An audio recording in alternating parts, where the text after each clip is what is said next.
Путин отвергает требования Зеленского, решение Москвы и заявление из России, ответ на мирный план. Европа требует сокращения армии РФ. ЕС заявляет, что Россию не ждет победа. Чей прогноз?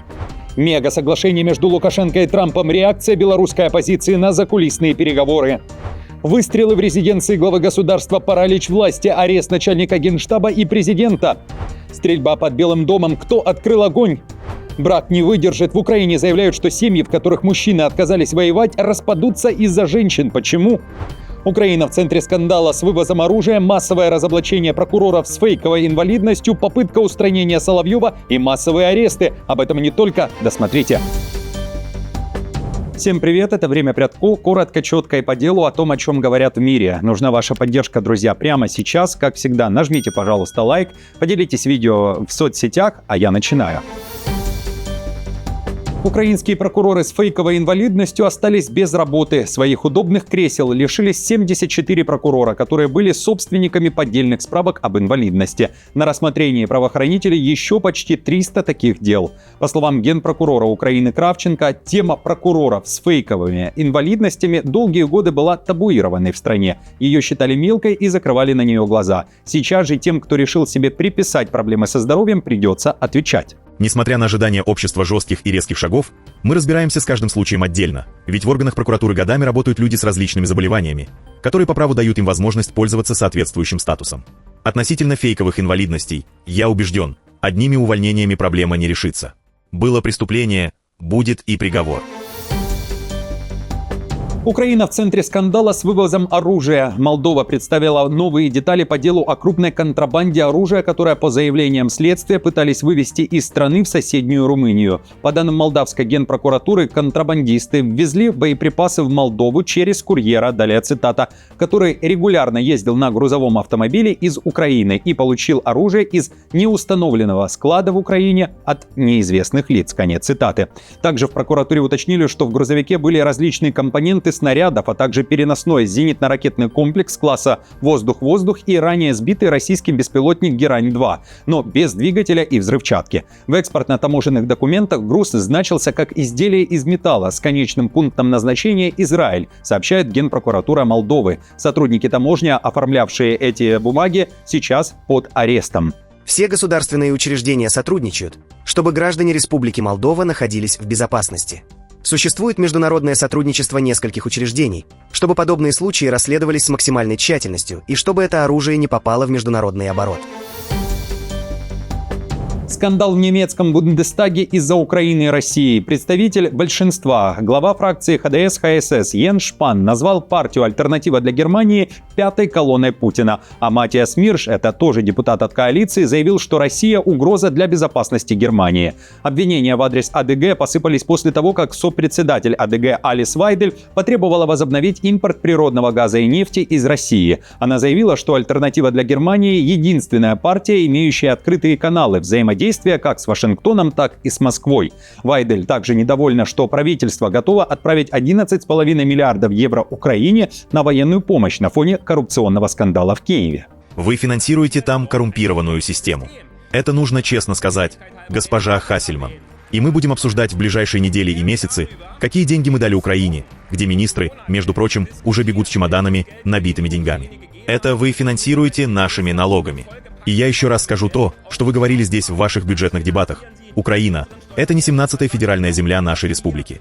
Проводите, наконец, политику для Германии. При этом в оппозиции сравнили коалицию с тонущим «Титаником». Германия кренится и набирает воду, сказала Вайдель. В ответ член СДПГ Дирк Визе заявил, что главная проблема для корабля в том, что в машинном отделении есть люди из АДГ, которые пытаются пробить корабль «Германия». Визе напомнил членам парламента про частые поездки политиков АДГ в Россию. Вы работаете на российские интересы. Ваше место не в Бундестаге Германии. За ту речь, которую вы только что произнесли, вы бы действительно получили почетное место в Российской Госдуме. Подписание, которое не состоялось 27 ноября в этот четверг, Зеленский должен был прибыть в Белый дом, однако Трамп изменил стратегию и дал понять, пока не время, написав об этом большое сообщение в соцсетях. Нью-Йорк-Пост пишет, что своей новой тактикой Трамп развеял надежды Киева на проведение мирного саммита на этой неделе для завершения почти 4-летней войны. Резкая смена позиции повлияла и на настроение в Киеве. Там теперь ждут посланника Трампа Дрискола, а глава офиса президента Украины Ермак был потрясен резким разворотом американского президента. А о том, что сделка не состоится, Ермак узнал во время интервью и в итоге не смог дать оценку сразу, заявив, что ему необходимы сутки, чтобы оценить новую реальность. Необходимо подождать и понять, с какой позиции приедет Дрискол, и поговорить с Уиткофом, чтобы понять, с какой позиции он едет в Москву, сказал Ермак. Что хорошо в президенте Трампе, это то, что он может очень быстро менять свою позицию. Киев хотел, чтобы Зеленский и Трамп встретились как можно скорее, не ради символизма, а потому что каждый день приносит новые российские ракетные удары и гибель мирных жителей, сказал он. И если Киев ждет Дрискола, то Москва Уиткофа, который вот-вот отправится к Путину на фоне вчерашнего скандала со сливом в сеть стенограмм, как утверждалось, его переговоров с представителями Путина. В Кремле накануне заявили, что в опубликованных записях нет ничего необычного. Это обычный диалог переговорщиков. Западная пресса при этом пишет, утечка стенограммы телефонного разговора подчеркнула хрупкость всего переговорного процесса. Однако встреча со спецпосланником Трампа из-за этой информации в СМИ не отменяется.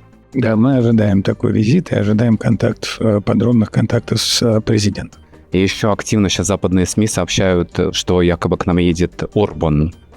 По мере готовности этих контактов мы также будем вас информировать. В Кремле воспринимают Трампа, как пишет Associated Press, далее цитата, как нетерпеливого и легко отвлекаемого. Конец цитаты. Авторы материала считают, что характер Трампа на руку Москве. Это позволяет играть в долгую и на своих правилах. Все давление идет на Зеленского, в то время как россияне считают, что одержат победу, если будут тянуть время, пишет издание. Предложенный на прошлой неделе США план, сильно склоняющийся в сторону российских целей, вызвал тревогу в Киеве и других европейских столицах. Украина и ее союзники выдвинули пакет контрпредложений, существенно переработавших пункты американского плана. Украинские и европейские лидеры выражают осторожный оптимизм по поводу динамики переговоров, но ждут ключевых ответов из Вашингтона и Москвы. Путин же накануне заявил, что США осознают, что достичь мира в Украине сложно. Такой вывод он сделал во время встречи с Лукашенко в Кыргызстане, где проходит саммит ОДКБ. А я с удовольствием проинформирую вас о том, что у нас происходит на направлении достижений приемлемых для нас результатов, искомых для нас результатов мирными средствами на украинском направлении. Я знаю, что вы всегда в курсе, вас всегда это тоже беспокоит, и вы тоже один из тех людей, которые стремятся к тому, чтобы этот конфликт был закончен. Переговоры Украины и России в Беларуси предлагает вновь провести Лукашенко. Минск как площадку он рассматривал и ранее, и накануне вновь повторил свое предложение. Спасибо. Если у вас будет желание вернуться в Минск снова, это к месту будет. Вы знаете, мы всегда готовы. А что касается Украины, нас часто упрекают, вы знаете, мы ведем диалоги с западниками, с американцами. Когда они начинают про это говорить, я им задаю вопрос: вы что, не знали, что мы не просто родные люди, у нас юридически обоснованные действия, мы же союзники.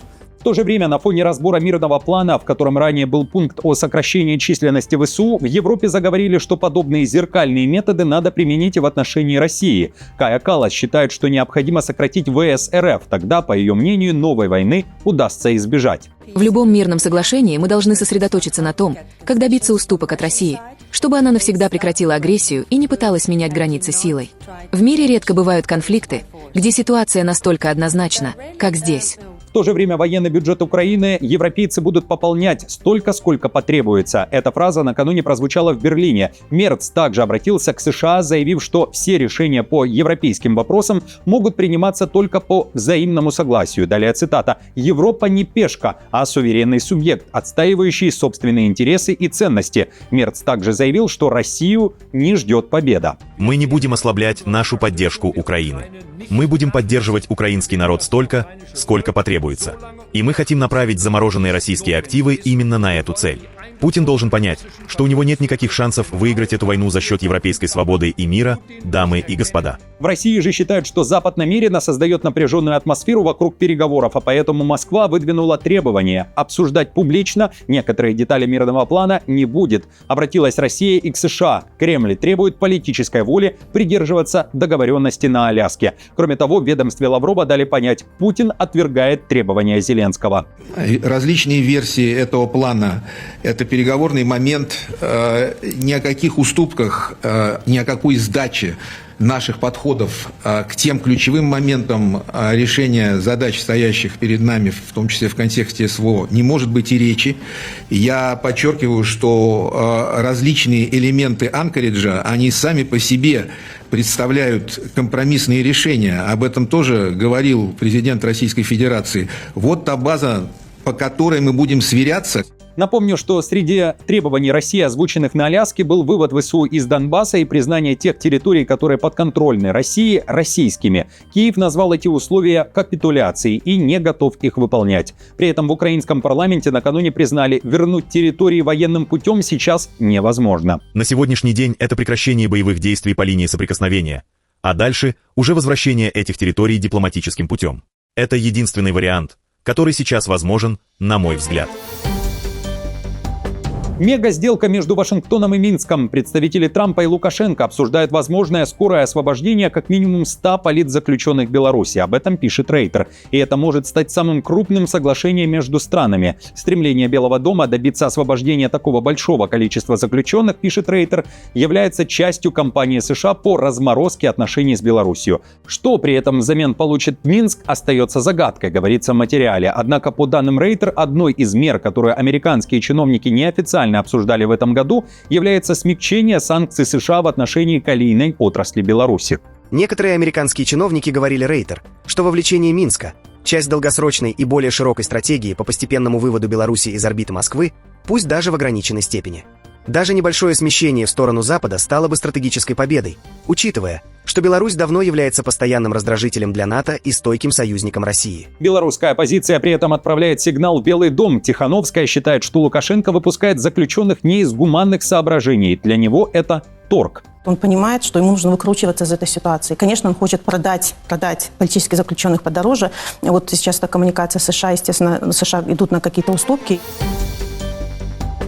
Выстрелы в резиденции, военный переворот, президент арестован, военные закрыли границы. Глава государства, который еще недавно встречался с Путиным и Зеленским, за решеткой и под дулом автоматов. В Западноафриканской республике Гвинея-Бисау паралич власти. Президент Умара Сисоко Эмбало был арестован в собственном кабинете. О случившемся он успел сообщить журналистам, прежде чем был изолирован. По данным местных СМИ, вместе с президентом задержаны начальник Генштаба, его зам и министр внутренних дел. Позже группа военных во главе с бригадным генералом Денис Нканья объявила о создании структуры под названием «Высшее военное командование восстановления и порядка», заявив о полном контроле над страной. Военные ввели комендантский час и закрыли все границы, наземные и воздушные. Переворот произошел всего через 3 дня после президентских и парламентских выборов. О победе на выборах одновременно заявили действующий президент и его главный соперник, оппозиционный кандидат Фернандо Диас. Официальные результаты должны были быть опубликованы лишь 27 ноября. Он добавил, что никакого насилия в отношении него не применялось во время этого государственного переворота, который, по его мнению, был организован начальником штаба сухопутных войск. Тем не менее, по данным нескольких источников, в середине дня были слышны выстрелы рядом с дворцом и вблизи помещений избирательной комиссии. Люди в камуфляже также заняли позиции на главной дороге, ведущей к резиденции президента. Стрельба накануне произошла и под стенами Белого дома. Были ранены 2 нацгвардейцев. На момент записи выпуска было известно об их критическом состоянии. Задержан и стрелок. Он также получил огнестрельное ранение. Ликвидация пиццей. Ведущего Соловьева собирались устранить куском фастфуда с опасным веществом. Госсми РФ, ТАСС пишет о новых деталях дела касательно покушения на Соловьева. Дело 4-летней давности, однако только сейчас всплыла аудиозапись улика. Ее публично включили в московском суде. На записи главный подозреваемый в покушении Андрей Пронский, как утверждает следствие, предлагает отравить Соловьева. Это планировалось сделать путем перехвата заказа от сервиса доставки, говорится в материалах дела. Пронский на допросе в суде заявил, что эта аудиозапись смонтирована. И напомню, что в России утверждают, преступление готовилось по заданию украинских спецслужб, Служба безопасности Украины назвала это выдумкой.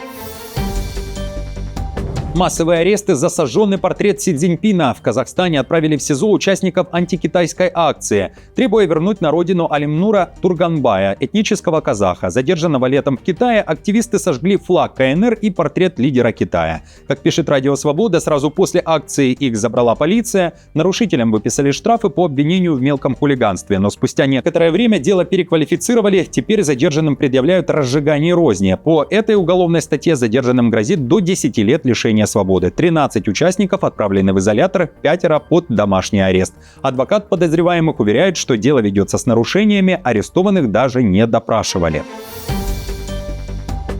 Семьи украинских мужчин, которые уклонились от службы и не хотят воевать, а таких называют в Украине ухилянтами, рано или поздно распадутся. Причина в том, что женщина не будет знать, за что уважать своего мужчину. Так считает командир одной из рот ВСУ, и об этом он заявил в интервью национального канала «Рада».